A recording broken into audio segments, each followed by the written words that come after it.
ये बात कितनी सही है कि गुरुकुल बिल्कुल फ्लॉलेस है? ये जो मोबाइल आप हाथ में लिए बैठी हैं, ये तो आपने दुकान से खरीदा होगा, कोई लाइसेंस तो मिला नहीं आपको कि मोबाइल रखें आप। बिना लाइसेंस के मोबाइल आपके हाथ में है। लेकिन आप बंदूक लेने जाएं तो आपको लाइसेंस लेना पड़ेगा। अच्छा, ईमानदारी से मुझे बताइए, बंदूक आपकी रक्षा करेगी कि नहीं? सुसाइड रेट्स कम होंगे अगर गुरुकुल में बच्चा पढ़ने जाएगा? मैं आपसे सवाल कर रही हूँ। मैं आपसे ये कहता हूँ कि ऐसा कभी भी नहीं था कि गंदगियाँ और गड़बड़ियाँ नहीं थी। ऐसा कभी भी नहीं है कि गुरुकुल में सुसाइड्स नहीं होंगे। लड़के लड़कियों को एक साथ इसलिए पढ़ाया जाए ताकि आपस में एक दूसरे को जाने, बहुत ज़्यादा उत्सुकता ना हो, समझें, दूसरे जेंडर की भी प्रॉब्लम समझें। इसी क्यों आपको लगता है कि क्यों? यही मैंने आपसे कहा, देखिए, रेप केसेस इसलिए कम नहीं होंगे कि लड़के लड़कियों को इकट्ठा रखा जाए, इससे रेप केसेस कम नहीं होंगे। जहाँ सेक्स एजुकेशन दी जा रही है वहाँ सेक्स एजुकेशन देने का तरीका, बल्कि इस शब्द को ही मैं आपत्तिजनक मानता हूँ कि ये शब्द ही आपत्तिजनक है। हम कह रहे लड़के लड़की को हम इकट्ठा रखेंगे, हम कहते हैं हम अग्नि को और घृत को इकट्ठा रखेंगे और अग्नि प्रज्वलित नहीं होगी, क्योंकि अग्नि को और घी को आपस में एक साथ रहने की आदत पड़ जाएगी। वाह! समाज का एक तबका ये भी बात कहेगा कि आप समाज को पीछे ढकेल रहे हैं। ये तो मैं मानता हूँ कि जिस गंदगी में हम जिस ऊंचाई तक आए हैं, इससे समाज पीछे जाएगा। हिंदू के साथ एक समस्या है कि हिंदू की पुण्य भूमि भारत ही है ना? ईसाई की पुण्य भूमि भारत नहीं है, वो यरूशलेम है। मुसलमान की पुण्य भूमि भारत नहीं है, वो मक्का और मदीना है। जब अगला जो धर्म है वो अपने धर्म को पढ़ा रहा है तो उससे क्या दिक्कत है? कि आप अपना धर्म पढ़ा रहे हैं, आप अपने गुरुकुल में पढ़ाइए, हम अपना धर्म सिखा रहे हैं, हम अपने मदरसों में पढ़ाएं। समान प्रसवात्मिका इति जाति, ये भारतीय संस्कृति कहती है। जिनका प्रसव एक तरह से होता है उन सबकी एक जाति है। मेरी और आपकी जाति में अंतर नहीं है। क्या कभी कोई बैठकर ये सोचता है कि धर्म का तत्व क्या है? ना, हमें जो फीड किया गया है वही मैं जानता हूँ। मैं कह रही हूँ तो उससे प्रॉब्लम क्या है? अगर वो अपने रिचुअल सिखा रहे हैं तो उससे क्या प्रॉब्लम? मैं बता रहा हूँ, बालक को फीड किया जाए ये ठीक नहीं है। बालक को इस लायक बना जाए वो तार्किक लेवल पे आए और सोच सके कि धर्म वास्तव में क्या है। अरे आप मेरे मजहब को नहीं मानती इसलिए अब काफिर हो गई, मैं आपकी गर्दन रेत दूंगा, ऐसा मेरी धार्मिक किताब कहती है। ये निहायत पाशविक प्रवृत्ति है, ये पशुता है। इसके खिलाफ बोलने से अगर मुझे कोई सांप्रदायिक कहता है तो स्वागत है। किस तरह का आप विजन देखते हैं भारत को लेकर? इस बार भारत पाकिस्तान, बांग्लादेश और हिंदुस्तान में नहीं टूटेगा, ये 37 हिस्सों में टूटेगा। जिस तरह से आप गुरुकुल की जो प्रथा की बात, जो परंपरा की बात आप सामने रखते हैं, तो एक एडवोकेसी देखिए समाज में एक हो रहा है कि हाँ, गुरुकुल का सिस्टम वापस आना चाहिए या उसको तेज़ी मिलनी चाहिए या उस पर काम करने की ज़रूरत होनी चाहिए। अच्छा, दूसरा सवाल कि आपने बोला कि ये जो घर आने जाने वाला ये जो सिस्टम है, स्कूल सिस्टम है, उसने जो है समाज के में जो बच्चे हैं उनके दिमाग में गंदगी भरी। तो ये बात कितनी सही है कि क्या गुरुकुल बिल्कुल फ्लॉलेस है? क्या वहाँ पे इस तरीके की कोई बातें होती ही नहीं होंगी? ये जो मोबाइल आप हाथ में लिए बैठी हैं, ये तो आपने दुकान से खरीदा होगा, कोई लाइसेंस तो मिला नहीं आपको कि मोबाइल रखें आप। बिना लाइसेंस के मोबाइल आपके हाथ में है। लेकिन आप बंदूक लेने जाएं तो आपको लाइसेंस लेना पड़ेगा। बिना लाइसेंस के बंदूक नहीं मिलेगी आपको। अच्छा, ईमानदारी से मुझे बताइए, बंदूक आपकी रक्षा करेगी कि नहीं? जी बिल्कुल। हो सकता है वो गड़बड़ भी करे, लेकिन एक आत्मरक्षा का भी तो उसमें एक पक्ष है। इस मोबाइल में ईमानदारी से बताइए, आप तो अच्छी तरह जानती हैं, 90% अच्छी चीज़ें हैं, 90% पोर्न है। गंदगी भी खूब है, बिल्कुल, बड़ी मात्रा में गंदगी है, बिल्कुल। और मैं ये कहता हूँ कि आप गंदगी और अच्छाई को तोलेंगे तो इसमें गंदगी अधिक मिलेगी, अच्छाई कम मिलेगी, क्योंकि ये ऐसे लोगों के हाथ में पहुंच गया है। और इसमें क्रिएट करने की जो उन्हें ताकत दे दी गई है कि चीज़ें आपको कंटेंट क्रिएट कैसे करना है, वो एक बहुत ख़तरनाक चीज़ बन गई है, ख़तरनाक मसौदा बन गया है। बच्चों के हाथ में बिना लाइसेंस के एक मोबाइल दे देना, कितने साल का बच्चा मोबाइल ले लेता है? माँ को सीरियल देखना है इसलिए 1 साल के बच्चे के हाथ में मोबाइल देख लेती है, वो मोबाइल पे बच्चे को रोचक लगता है, वो देखने लगता है। आपको क्या लगता है सीखने की सबसे ज़्यादा तेज उम्र होती है? मुझे लगता है आप ये बात कहना चाह रहे हैं कि अगर गुरुकुल में जाकर के बच्चा पढ़ेगा तो सोशल मीडिया से उसका संपर्क कम हो जाएगा, और सोशल मीडिया इस वक्त OTT प्लेटफॉर्म सबसे ज़्यादा पॉर्न या सेमी पॉर्न कंटेंट परोस रहे हैं, जिसके चलते समाज के बच्चों का जो दिमाग है, जो मानसिकता है, वो डिटेरियोरेट करे। क्योंकि पिछले भी कुछ एपिसोड में यही बात हुई थी। क्या आप इसकी तरफ इशारा कर रहे हैं? इसे और थोड़ा सा व्यापक कर लीजिए। जी, मतलब ये उस समाज का एक छोटा हिस्सा है OTT प्लेटफॉर्म्स हैं, सोशल मीडिया है या मोबाइल है या वो चीज़ें जो बच्चे को पढ़ाई से डिस्ट्रैक्ट करती हैं, वो सारी चीज़ें। सुसाइड रेट्स कम होंगे अगर गुरुकुल में बच्चा पढ़ने जाएगा? मैं आपसे सवाल कर रही हूँ। और रेप के जो केसेस हैं, जो खासकर जो टीन बच्चे हैं, जो 12 साल का लड़का कर रहा है, या स्कूल में जो रैगिंग के इंसिडेंट, इन सब चीज़ों को किस तरह से कर्टेल करने, क्योंकि अगर हम गुरुकुल के कल्चर को प्रोपेल करने की कोशिश कर रहे हैं तो ये सारी चीज़ें भी, नेगेटिव्स भी सामने आएंगे जिनको हमको एड्रेस करना पड़ेगा। एक प्रश्न लोग मुझसे पूछते हैं कई बार कि आप शाकाहारी हो कि मांसाहारी? तो मैंने कहा मैं शाकाहारी हूँ। तो उन्होंने कहा कि मांसाहार ठीक है कि गलत है? मैंने कहा गलत है, मेरे दृष्टिकोण से गलत है। तो बोले तो कब से दुनिया मांसाहारी हुई? मैंने कहा शुरू से। ऐसा कभी भी नहीं था कि लोग मांसाहारी नहीं थे, ऐसा कभी भी नहीं होगा कि लोग मांसाहारी नहीं होंगे। ये मेरा दृष्टिकोण है कि मैं शाकाहार के तरीके से जीवन जीना चाहता हूँ, ये मेरा तरीका है। मैं आपसे ये कहता हूँ कि ऐसा कभी भी नहीं था कि गंदगियाँ और गड़बड़ियाँ नहीं थी। ऐसा कभी भी नहीं है कि गुरुकुल में सुसाइड्स नहीं होंगे, गुरुकुल में गंदगी नहीं होगी, बुरे काम नहीं होंगे। ऐसा बिल्कुल नहीं होगा कि अगर गुरुकुल, मैं वैसे गुरुकुल की बात कर नहीं रहा हूँ, गुरुकुल में तो ये नहीं होता है, लेकिन अगर मैं उन स्कूलों की बात करूँ जिन स्कूलों के एजुकेशन लेवल के लिए मैं बात कर रहा हूँ, उनमें ये सब नहीं होगा, ये मैं नहीं कह रहा हूँ। लेकिन मैं ये कह रहा हूँ वो अपने न्यूनतम स्तर तक आएगा। कन्याओं के गुरुकुल अलग हों, माफ़ कीजिए फिर गुरुकुल कह दिया, विद्यालय, कन्याओं के विद्यालय अलग हों और बालकों के विद्यालय अलग हों।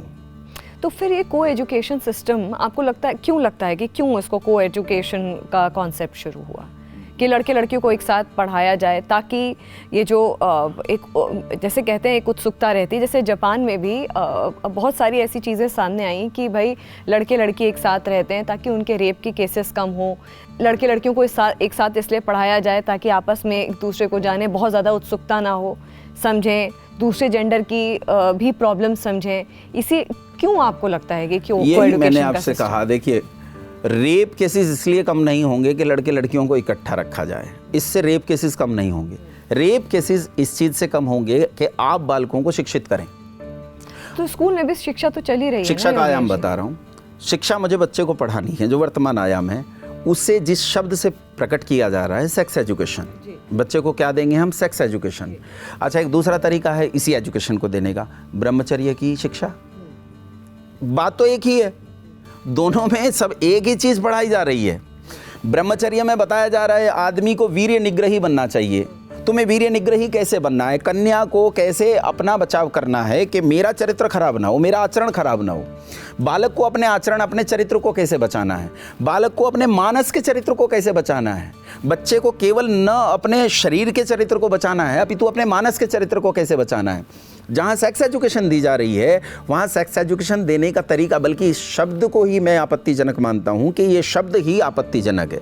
हालांकि देखिए इसमें एक अंतर होता है, लिंग शब्द का प्रयोग आते ही जहाँ लिंग शब्द आता है वहाँ लोगों के दिमाग में अचानक से गंदगी आती है। लिंग का मतलब होता है पहचान। लिंग और लिंगी दो चीज़। अब ये कुर्सी है, इसका लिंग क्या है कि इस पर बैठा जा सकता है ना। जल का लिंग है कि वो शीतल है। पहचान जिससे होती है उसे लिंग और लिंगी।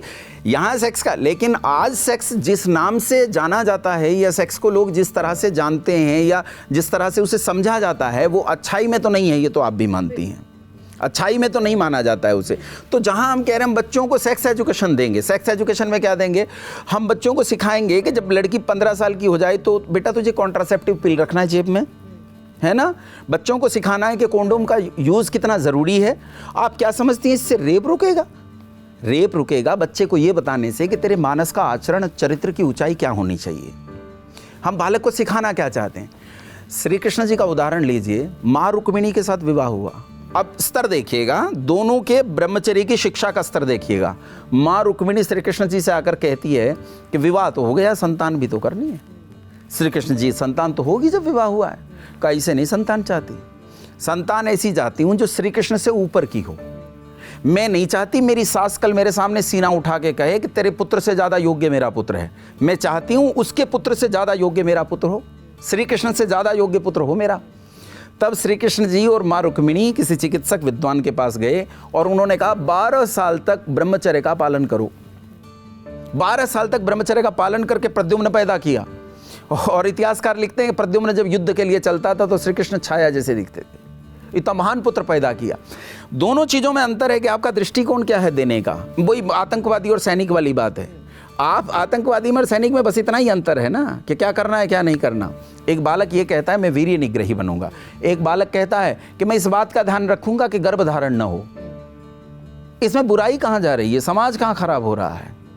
फिर यही गंदगी OTT प्लेटफॉर्म्स में जाकर, आज जब मुझे लड़कों ने आकर ये बताया कि आचार्य जी ये पहले मुझे पता ही नहीं था OTT होता क्या है, फिर वो एप्लीकेशंस दिखाए गए, ये एप्लीकेशंस होते हैं, इनमें TV सीरियल चलते हैं ऐसे ऐसे, तो उसमें उन्होंने इतनी गंदगी, ससुर बहू, इससे क्या ज़्यादा बहन भाई, किस निचले स्तर पे आप उतरेंगे। और आप कह रहे हैं हम सेक्स एजुकेशन दे रहे हैं, हम कह रहे हैं लड़के लड़की को हम इकट्ठा रखेंगे, हम कहते हैं हम अग्नि को और घृत को इकट्ठा रखेंगे और अग्नि प्रज्वलित नहीं होगी, क्योंकि अग्नि को और घी को आपस में एक साथ रहने की आदत पड़ जाएगी। वाह, ये संभव नहीं है। तो आपको नहीं लगता योगेश जी कि फिर समाज बहुत पीछे चला जाएगा, क्योंकि को एजुकेशन को यहाँ तक ला करके, यहाँ तक लड़के लड़कियों को आपस में कंफर्टेबल फील कराने के बाद समाज पीछे चला जाएगा? क्योंकि समाज का एक तबका ये भी बात कहेगा कि आप समाज को पीछे ढकेल रहे हैं। ये तो मैं मानता हूँ कि जिस गंदगी में हम जिस ऊंचाई तक आए हैं, इससे समाज पीछे जाएगा। इसे तो मैं स्वीकार करता हूँ कि इसमें पीछे जाएगा, लेकिन इसमें पीछे जाना अच्छा है। हम साइंस में पीछे नहीं जा रहे हैं भाई, हम क्वांटम फिजिक्स में पीछे नहीं जा रहे हैं, हम इलेक्ट्रोकेमिस्ट्री में पीछे नहीं जा रहे हैं, हम कैलकुलस में पीछे नहीं जा रहे हैं, हम एस्ट्रोमैथमेटिक्स में पीछे नहीं जा रहे हैं। अच्छा, एक बात बताइए, एक लड़का जुआ खेलते खेलते बहुत आगे बढ़ गया, अमेरिका तक जुआ खेलने लगा। किसी आदमी ने आकर कहा भाई इसे सिखाओ कि जुआ खेलना बुरी बात है, इससे घर बर्बाद होता है। तो कहा भाई इसे सिखाएंगे तो यहाँ तक बढ़ गया है, इतना पैसा कमाने लगा है, इसे पीछे क्यों धकेलना चाहते? तो गलत बात हो जाएगी, आप इसे बैकवर्ड बनाना। अरे भैया, पीछे जाना अच्छा है, ये पीछे जाना अच्छा है, ये आगे जाना अच्छा नहीं। बुराइयों में आगे बढ़ना अच्छा नहीं, बुराइयों में पीछे जाना अच्छा है। तो मैं मानता हूँ कि वीर्य रक्षण करने से समाज इस चीज़ में पीछे जाएगा और पीछे जाना अच्छा है। तो आप ये मानते हैं कि को एजुकेशन का जो पूरा कॉन्सेप्ट था वो गलत था? हाँ, को एजुकेशन से मैं सहमत नहीं हूँ, बिल्कुल खिलाफ हूँ। अच्छा, एक और बात, जैसे हम गुरुकुल की ही बात कर रहे हैं, या जैसे आपने विद्यालयों की बात करी, तो देखिए गुरुकुल की मैं बात करूँगी तो देखिए धर्म तो वहाँ पर भी पढ़ाया जा रहा है। हाँ, तत्व पढ़ाया जा रहा है। क्या उसको हिंदुत्व से कनेक्ट करना सही होगा गुरुकुल को? मैं हिंदू मुस्लिम के लेवल पे बात नहीं कर रहा हूँ, यानी मैं मदरसे और गुरुकुल के लेवल पे बात नहीं कर रहा हूँ। क्योंकि मेरा सवाल आपसे इसी लेवल पे है, क्योंकि आपके जो स्पीचेस होते हैं वो बहुत एक्सप्लोसिव होते हैं, खासकर जब आप बात करते हैं हिंदुत्व को लेकर के, धर्म को लेकर के, धर्म की रक्षा को लेकर के, नेशनलिस्ट अपने राष्ट्रवाद विचारों को रखते हैं, तो आप बहुत मुखरता से ये चीज़ें सामने रखते हैं। ऐसे में मेरा यही सवाल है कि अगर गुरुकुल में way of life, way of living, laws of life, धर्म, ये सब पढ़ाया जा रहा है, हिंदुत्व तो पढ़ाया ही जाएगा। तो ऐसे में जब अगला जो धर्म है वो अपने धर्म को पढ़ा रहा है, तो उससे क्या दिक्कत है? कि आप अपना धर्म पढ़ा रहे हैं, आप अपने गुरुकुल में पढ़ाइए, हम अपना धर्म सिखा रहे हैं, हम अपने मदरसों में पढ़ाएं। एक प्रश्न बहुत आसान सा, हम ये समझने का प्रयास करें कि हम हैं कौन। स्मृति रस्तोगी, योगेश भारद्वाज, दो टाइटल हो गए, एक रस्तोगी एक भारद्वाज। एक कोई और हो सकता है, चौधरी हो सकता है, पुंडीर हो सकता है, कुछ और हो सकता है, बहुत सारे टाइटल हो सकते हैं नाम के पीछे। इन टाइटल से हम लोगों को समझते हैं ये जातियों में बटे हुए हैं, है ना।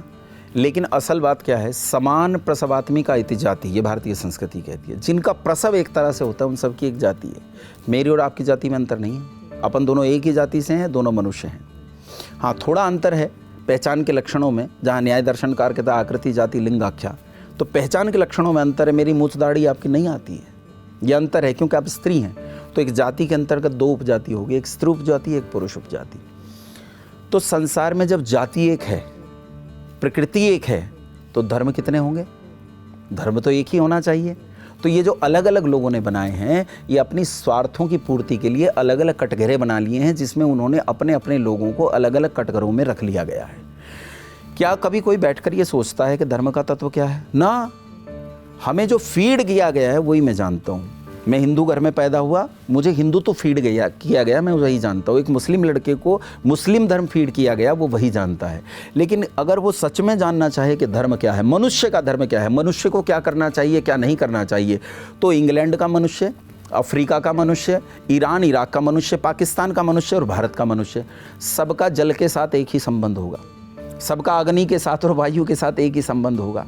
किसी कम्युनिटी को ये कह दिया जाए कि जी इनका धर्म पॉल्यूशन फैलाना है और इनका धर्म पॉल्यूशन को निपटाना है, ये पॉल्यूशन को निपटाएंगे, संभव नहीं है। इसलिए धर्म तत्व के आधार पर तो एक ही है। जहाँ कम्युनिटीज़ के आधार पर आप कह रही हैं कि मुसलमान मज़हब के लोगों को चाहिए कि वो अपनी चीज़ें, अपने रिचुअल्स लोगों को सिखाएं, और हमें चाहिए कि हम अपने रिचुअल्स लोगों को सिखाएं। मैं कह रही हूँ तो उससे प्रॉब्लम क्या है? अगर वो अपने रिचुअल सिखा रहे हैं तो उससे क्या प्रॉब्लम? मैं बता रहा हूँ, अब छोटा बच्चा है, छोटे बच्चे को नहीं जानकारी कि संसार सुखी कैसे रहेगा, उसे तो हम सिखा रहे हैं कि संसार सुखी कैसे रहेगा। तो बालक को फीड किया जाए ये ठीक नहीं है। बालक को इस लायक बना जाए वो तार्किक लेवल पे आए और सोच सके कि धर्म वास्तव में क्या है। तो मैं ये कहता हूँ 17 साल की आयु तक बालक को किसी भी मज़हब की कोई शिक्षा न दी जाए, न कोई गुरुकुल, न कोई मदरसा। कोई पक्षपात नहीं कर रहा, एकदम समान बोल रहा हूँ। बालक को साइंस पढ़ाया जाए, बालक को तर्क पढ़ाया जाए, बालक को तर्क करना सिखाया जाए कि तर्क क्या होता है, बालक को तर्कशास्त्र अच्छे से बताया जाए, और जब बालक उस लेवल पे चला जाए अब उसे स्वतंत्र छोड़ा जाए, चुन भई धर्म। ये जो बच्चों को ज़बरदस्ती पकड़कर भेड़ बनाया जा रहा है, इसके मैं खिलाफ हूँ, चाहे वे कोई हों, इसके मैं खिलाफ हूँ। आप जहाँ कहती हैं कि मेरी स्पीचेस बहुत एक्सप्लोजिव होती हैं, वो उन आतंकवादियों के खिलाफ हैं जो अपने ही देश की जड़ें काट रहे हैं। वो उन जिहादी मानसिकताओं के खिलाफ हैं जो मज़हब के कपड़े पहनकर इस देश को जलाने और आग लगाने का काम कर रहे हैं। यहाँ जब हिंदू मुसलमान वाली बात आती है, क्योंकि हिंदू के साथ एक समस्या है कि हिंदू की पुण्य भूमि भारत ही है ना। ईसाई की पुण्य भूमि भारत नहीं है, वो यरूशलेम है। मुसलमान की पुण्य भूमि भारत नहीं है, वो मक्का और मदीना है। उसे अपना यज्ञ करना हो, माफ़ कीजिए हज करना हो, यज्ञ कोई हज किया गया होगा, उसे अपना हज करना हो तो मक्का मदीना जाएगा, है ना। भारत के लोगों को यज्ञ करना हो तो वो कनाडा रहता होगा, वो अमेरिका रहता होगा, तो कहाँ आएगा? भारत आएगा। आजकल पंडित जी ने ऑनलाइन सेवा शुरू की है, तो वो ऑनलाइन सेवा भी भारत से ही लेगा। ये भारत हिंदुओं की पुण्य भूमि है, इसलिए उन्हें यह बात बुरी नहीं लगती, और अन्य मजहबों के लोगों को लगता है कि मेरे खिलाफ बोल रहा है। भैया अगर तू जड़ें काटेगा और मैं बोल रहा हूँ जड़ काटने वाले के खिलाफ, तो इसलिए तुझे अपने खिलाफ लग रहा है। मैं तेरे खिलाफ नहीं बोल रहा हूँ। मैंने एक भी बात सांप्रदायिक कही हो अब तक तो आप मुझे बता दीजिए। आपकी नज़रों में राष्ट्रवाद क्या है? अपने धर्म को अच्छा बताना, ऊंचा बताना, या दूसरे धर्म की कमियां गिनाना? अच्छा, इससे ज़रूरी सवाल ये नहीं है कि राष्ट्र क्या है, हिंदू राष्ट्र क्या है। चलिए, आपका विजन क्या है हिंदू राष्ट्र पे मैं अभी बात नहीं करूंगा। पहला तो एक छोटी सी इस चीज़ पे, ये जो आइडेंटिटी है राष्ट्र, ये क्या है। तो राष्ट्र के लिए 4 घटक निश्चित रूप से ज़रूरी हैं। पहला है किसी राष्ट्र को राष्ट्र होने के लिए ज़मीन चाहिए, ज़मीन नहीं तो राष्ट्र नहीं। दूसरा है ज़मीन पे पॉपुलेशन होनी चाहिए, पॉपुलेशन नहीं तो राष्ट्र नहीं। पॉपुलेशन का ज़मीन पे मालिकाना हक होना चाहिए, तो भी राष्ट्र नहीं होगा अगर ऐसा नहीं होगा। और चौथा है उसकी आत्मा, वो है संस्कृति। इन 4 घटकों से मिलकर राष्ट्र बनता है। इन चारों की रक्षा करना राष्ट्रवाद है, इन चारों की रक्षा करना राष्ट्रवाद है। अब यहाँ एक समस्या आती है, जो अब ज़मीन, इसके लिए सब लड़ रहे हैं, मालिकाना हक के लिए सब लड़ रहे हैं, अपनी पॉपुलेशन के लिए सब लड़ रहे हैं। अब बात आती है संस्कृति पर। संस्कृति हो गई अपनी अपनी, ये तीनों चीज़ें साझे की हैं। संस्कृति हो गई अपनी अपनी, तो संस्कृति वो जो सारे संसार के लिए सुख पैदा करे। हैं? बकरी के लिए भी सुख होना चाहिए भाई, इसे क्यों बिना मतलब जान देनी पड़े।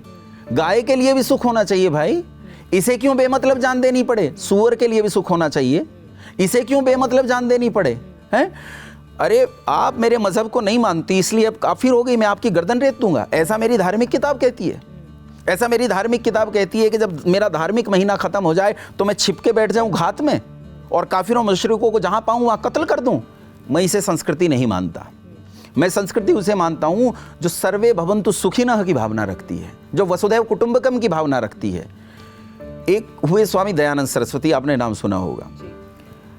मेरठ कैंटोनमेंट में एक अंग्रेज अधिकारी ने आकर कहा कि आप देश के युवकों को भड़का रहे हो कि वो इस देश में अपने धर्म की पताका लहराएं, आप कहते हो कि वो इस देश में अपना राज्य स्थापित करें।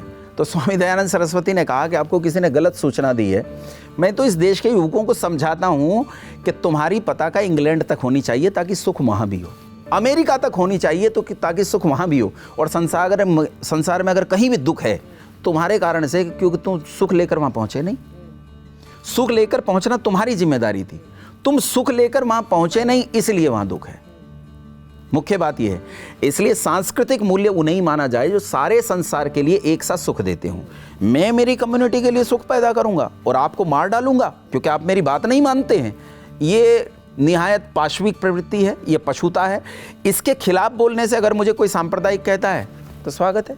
भारत राष्ट्र के लिए आपका विजन, मैंने ये जो सवाल आपके अभी पूछा था, भारत राष्ट्र को लेकर के आपका विजन क्या है? किस तरह का भारत, जो भारत है अभी प्रेजेंट, पहली बात है आप इस भारत से खुश हैं? नहीं, अभी वर्तमान में तो भारत से मैं क्या खुश, मैं नहीं लगता कोई सुधी जन से आप पूछेंगी तो भारत तो खुश होगा। तो किस तरह का आप विजन देखते हैं भारत को लेकर के? देखिए, भारत में जहाँ केवल औद्योगिक उन्नति हो, केवल हम इंफ्रास्ट्रक्चर को बढ़ाएं और उसके बीच में नैतिक मूल्यों का पतन हो जाए, ऐसे भारत को मैं भारत नहीं देखता। भारत शब्द का अर्थ भी ये सार्थक नहीं होता है। भव और रथ जहाँ बनता है भारत, वो भारत जो संसार की उन्नति में शामिल हो, वो भारत जो संसार की उन्नति में लीन हो, वो भारत जो सारे संसार के सुख और उत्थान के काम करे, मैं उस भारत के बारे में विचार करता हूँ। मैं उस भारत के बारे में विचार करता हूँ जो ये विचार करे कि मेरी बहू बेटियों को सुख होना चाहिए, दुख न हो, और अगर दुख देने वाली कोई वस्तु है तो मैं उसका समूल नाश करूँगा। दुख देने वाली किसी चीज़ को, मेरे घर में जो बालक हैं उनका कल्याण हो, मेरे समाज में जो बालक हैं उनका कल्याण हो। मैं तो चाहता हूँ मुसलमानों के बच्चों का कल्याण हो, ईसाइयों के बच्चों का कल्याण हो। वही क्यों पड़े रहें उस मूर्खता में, वही क्यों पड़े रहें उस पाशविकता में, उस पशुता में, जहाँ जंगलीपन है, जहालत है, क्यों पड़े रहें वहाँ? वे भी उठकर उन्नति में आए, वे भी उठकर सुख में आए, वे भी उठकर ये सोचें कि सारे संसार का कल्याण कैसे हो। और वो कैसे होगा कल्याण योगेश जी? एजुकेशन, सारे संसार को शिक्षित किया जाए। जिस एकेडमिक एजुकेशन को हमने इस लेवल पर बढ़ा दिया है कि आज दिल्ली में, आप तो दिल्ली में ही बैठी हैं, नोएडा कोई ऐसा नहीं है कि नोएडा दिल्ली नहीं है। नोएडा, गुड़गांव, ये तो सब दिल्ली हो चुका है। दिल्ली में आज 5 पहाड़ हैं। ये क्या प्रकृति से बने हैं? ये क्या भौतिक हैं? ये कूड़े के पहाड़ हैं। ये कूड़े के पहाड़ क्यों बने हैं? अशिक्षा के कारण ये कूड़े के पहाड़ बने हैं। आज आप समाज में जो बलात्कार देखते हैं वो अशिक्षा के कारण है। आज समाज में चोरी देखते हैं वो अशिक्षा के कारण है। समाज में जिहाद देखते हैं, एक दूसरे का कत्ल देखते हैं, ये अशिक्षा के कारण है। क्योंकि हमने बच्चों की लाइफ एजुकेशन पर काम नहीं किया। हमने बच्चों की मानसिक गुणवत्ता को उठाने के लिए प्रयास नहीं किया। हमने वेपन्स की गुणवत्ता उठाई, लेकिन वेपन्स को चलाना कैसे, इस मानसिकता की गुणवत्ता पे हमने काम नहीं किया। तो योगेश जी, आपको लगता है कि प्रेजेंट सिनेरियो को देखते हुए, जो वर्तमान स्थिति है देखते हुए, आपको लगता है कि बौद्धिक लड़ाई इस वक्त बहुत अधिक है, मोर देन जो शस्त्रों की लड़ाई है, जो आर्म्स की लड़ाई है, और जो ऑब्वियसली जो हम इंटरनेशनल जियोपॉलिटिकल लेवल पे जहाँ पे हम खड़े होते हैं, एक बहुत अच्छी पोजीशन है भारत की इस वक्त, लेकिन उससे ज़्यादा जो इंटरनल कॉन्फ्लिक्ट्स हैं, जो भारत के जो इंटरनल इश्यूज़ हैं, उनको सॉल्व करने के लिए बौद्धिक लड़ाई इस वक्त कितनी बड़ी है। और ऑफ कोर्स आपने बोला कि एजुकेशन सिस्टम एक सुदृढ़ होने की बहुत ज़रूरत है, उस पर और काम करने की ज़रूरत है, उसको और खुले हाथों से वेलकम करने की ज़रूरत है, लेकिन ये बौद्धिक लड़ाई किस तरह से लड़ी जाएगी? एक तो ये कि बौद्धिक लड़ाई निसंदेह, जैसा आपने कहा, वो बेहद ज़रूरी है। भारत को अगर पूरे जियोपॉलिटिक्स में देखें, पूरी दुनिया में देखें, तो भारत ने बहुत उन्नति की है। इस उन्नति को मैं नकारता नहीं हूँ। पिछले 70-75 साल में आज़ाद होने के बाद से 1947 से, हालांकि मैं उसे पूरी आज़ादी मानता नहीं हूँ, लेकिन 1947 से लेकर आज तक हमने बहुत उन्नति की है। हमसे टूटा हुआ बांग्लादेश और पाकिस्तान आज भीख मांग रहे हैं, हाथ में कटोरा लेकर भीख मांगते हैं, तब उनके पेट में दाना आता है। हम आज इस लेवल पर गए हैं कि हम बहुत सारे लोगों को अनुदान देते हैं, हम बहुत सारी जगह फ्री मेडिकेशंस देते हैं, हम कितना सारा काम करते हैं और भारत एक बड़े लेवल पर उठा है, इसमें कोई संदेह नहीं है। लेकिन समस्या ये है कि भारत के इस बड़े लेवल पर उठने के साथ साथ हम एक ऐसी दीवार पर खड़े हैं जिस दीवार के एक तरफ सोने के ऊंचे पहाड़ हैं, पर दूसरी तरफ एक ऐसी अनंत गहरी खाई है जिसमें इस बार गिरे तो इस बार भारत पाकिस्तान और हिंदुस्तान में नहीं टूटेगा, पाकिस्तान बांग्लादेश और हिंदुस्तान में नहीं टूटेगा, ये 37 हिस्सों में टूटेगा। पिछले 270 साल में भारत के 13 टुकड़े हुए हैं और आज भी इस देश में नारे लगते हैं कि भारत के टुकड़े हो जाएं। इसी देश का एक सबसे बड़ा नेता कैम्ब्रिज यूनिवर्सिटी में बैठकर मतलब जर्नलिस्ट को उपदेश देता है कि भारत असल में कोई राष्ट्र नहीं है, टुकड़े टुकड़े राज्यों का संघ है। राष्ट्र की परिभाषा कहीं पढ़ी नहीं, वो जितना पढ़ा दिया गया होगा उतना बोल दिया। तो जहाँ इस देश को अलग अलग टुकड़ों में बांटने की बात चल रही है, वहाँ जहाँ हम सामरिक तौर पर लड़ रहे हैं, जहाँ हम वेपन्स के तौर पर लड़ रहे हैं, जहाँ हम टेक्नोलॉजी की लड़ाई लड़ रहे हैं, वहाँ अपने लोगों को बौद्धिक तौर पर शिक्षित करने की ज़रूरत है ताकि ये भाषाई विवाद मिटे, ताकि ये सांप्रदायिक विवाद मिटे, ताकि हमारे अपने बीच में शक्ल सूरत के नक्सली विवाद मिटें, ताकि हमारे बीच में क्षेत्रीय विवाद मिटें और ये विवाद मिटकर ये जातीय विवाद मिटें, ये जातियाँ ख़त्म हों। जाति दुनिया का सबसे बुरा कंसेप्ट है। जाति जो वास्तविक जाति है वो तो घोड़ा जाति है, बिल्ली जाति है, मक्खी जाति है, मनुष्य जाति है, जातियाँ तो ये हैं। लेकिन हमने मनुष्यों के भीतर जो भेद पैदा किए हैं, ये भेद समाज को बर्बाद करने वाले हैं। इसलिए बौद्धिक लड़ाई सबसे प्रमुख है। एक पैराग्राफ बताता हूँ आपको एक ऐसे आदमी का जिसने लड़ाई बंदूक हाथ में उठाकर लड़ी। आपने क्रांतिकारी का नाम सुना होगा, पंडित राम प्रसाद बिस्मिल। पंडित राम प्रसाद बिस्मिल जिन्होंने मरते हुए उनके साथ चलते हुए सिपाही ने कहा कि बिस्मिल डर नहीं लग रहा है, फांसी होगी। बोला किस लिए डरना? तो उसने कहा तू मर जाएगा। बोले मैं तो नहीं मरता। तो उन्होंने कहा नहीं फांसी दे देंगे, मर जाएगा। तो कहता नैनम छिंदंती शस्त्राणी नैनम दहति पावक न चैनम क्लेदियंती आपो न शोषयति मारुता। आत्मा हूँ, अजर हूँ, अमर हूँ, अनादि हूँ, अनंत हूँ, मैं नहीं मरता। शरीर छूट जाएगा, नया धारण करूँगा, फिर लड़ाई लड़ूंगा। वो बिस्मिल अपनी आत्मकथा लिखता है 16 दिसंबर को। 19 दिसंबर को फांसी हुई। 3 दिन पहले कितना शांत मस्तिष्क रहा होगा, इसकी कल्पना करके देखिए उस आदमी का, कि वो 16 दिसंबर को इतने शांत मस्तिष्क से अपनी आत्मकथा लिख रहा है और उस आत्मकथा के अंतिम पृष्ठ पर लिखता है कि मैंने जो शस्त्र की लड़ाई लड़ी, इस वीरत्व की लड़ाई के साथ साथ इस देश में जिस चीज़ की सबसे ज़्यादा लड़ाई की ज़रूरत है वो है शिक्षा की लड़ाई, अपने लोगों को शिक्षित करने की लड़ाई। मैं आपके इस कार्यक्रम के माध्यम से युवकों से ये प्रार्थना ज़रूर करूँगा कि वो बिस्मिल की आत्मकथा पढ़ें। बहुत सारी किताबें पढ़ते होंगे। बिस्मिल वो क्रांतिकारी है जिसने रिपब्लिकन आर्मी नाम का संगठन पैदा किया, वो क्रांतिकारी संगठन जिसने शेखर पैदा किया, जिसने भगत पैदा किया, जिसने राजगुरु और सुखदेव पैदा किया, वो पंडित राम प्रसाद बिस्मिल अपनी आत्मकथा के अंतिम पृष्ठ पर लिखता है कि अगले 50 साल तक इस देश में शिक्षा के अलावा किसी और चीज़ पर काम नहीं होना चाहिए। इसलिए मैं कहता हूँ कि एजुकेशन के लेवल पर जो लड़ाई है वो सबसे बड़ी लड़ाई है। अगर हमने ये नहीं लड़ी तो ये गरीब मुसलमानों को बेवकूफ़ बनाकर मारा जाएगा, हिंदुओं को सेक्युलर बनाकर इनकी हत्याएं की जाएगी। जैसा बांग्लादेश में सरेआम कत्ल किया गया लोगों को, ऐसा क्या भारत में इससे पहले नहीं हुआ है? क्या हैदराबाद में ये नहीं हो चुका है? क्या कश्मीर में ये नहीं हो चुका है? क्या दिल्ली में और पंजाब में ये नहीं हो चुका है? क्या उत्तर प्रदेश में आए दिन ये नहीं होता है? क्या इस देश के अन्य राज्यों में ये आए दिन नहीं होता है? इसे रोकना है तो हमें लोगों को शिक्षित करना पड़ेगा और शिक्षा के लिए इस देश की उस इंडिजिनस एजुकेशन पॉलिसी को लाना पड़ेगा जो एक सामान्य से व्यक्ति को मर्यादा पुरुषोत्तम भगवान श्री रामचंद्र बनाकर खड़ा करती है, जो सामान्य ग्वाले को योगीराज धर्म संस्थापक श्री कृष्णचंद्र महाराज बनाकर खड़ा करती है। सामान्य ग्वाला जो एक चक्रवर्ती सम्राट के पुत्र को निषाद के पुत्र गुह के साथ बैठकर भोजन खाने के लिए आमंत्रित करती है, जो दलितों में जाकर काम करने के लिए आमंत्रित करती है, जो शिक्षितों और पिछड़ों के पीछे जाने के लिए आमंत्रित करती है। उस शिक्षा पर काम करना पड़ेगा। डॉक्टर भीमराव अंबेडकर ने जो कुछ कहा वो समाज को बताना पड़ेगा कि भीमराव अंबेडकर ने ये कहा। आज भीमराव अंबेडकर के नाम से बहुत झूठ परोसा जाता है, दोनों तरफ से, जो पक्षधर हैं वो भी और जो विरोधी हैं वो भी, बहुत झूठ परोसा जाता है। क्या जिहादी मानसिकता के खिलाफ अंबेडकर ने कुछ नहीं कहा? आपने अंबेडकर वांग्मय के कितने खंड उठाकर पढ़े और कितना अंबेडकर को पढ़ा? आज शिक्षा लगभग लुप्त हो गई है। जो शिक्षा है उसमें tan थीटा cos थीटा रह गया है। tan theta = sin theta upon cos theta, cot theta = cos theta upon sin theta. पढ़ लिख कर बालक बाहर निकलता है और ये सोचता है tan थीटा किसकी माँ थी और cos थीटा किसका बाप। कुछ हाथ पल्ले नहीं लगता है। जीवन सिखाना चाहिए, जीवन शिक्षा जीवन के लिए होनी चाहिए, जीवन शिक्षा के लिए नहीं। योगेश जी, आपसे बात हुई, बहुत मुझे लगता है कि बहुत इंटेंस ये चर्चा रही। हालांकि मंथन पर हम मंथन करते ही हैं, इस कार्यक्रम में हम मंथन करते ही हैं विषयों पर, और आज का जो विषय था वो जितने भी हमारे एपिसोड अभी तक हुए हैं मंथन के, उनसे बिल्कुल अलग था। और वाकई में एजुकेशन को लेकर के जो पर्सपेक्टिव 360 डिग्री मैं कहूँगी आपने पर्सपेक्टिव सामने रखा, और ऑडियंस को भी, हमारे व्यूअर्स को भी ये चीज़ बहुत अच्छी लगेगी, समझ में आएगी।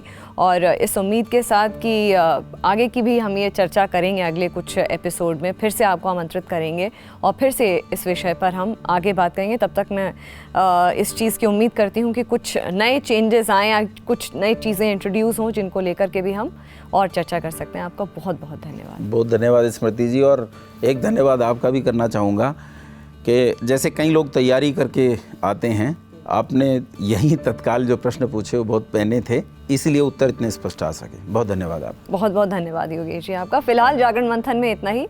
नमस्कार।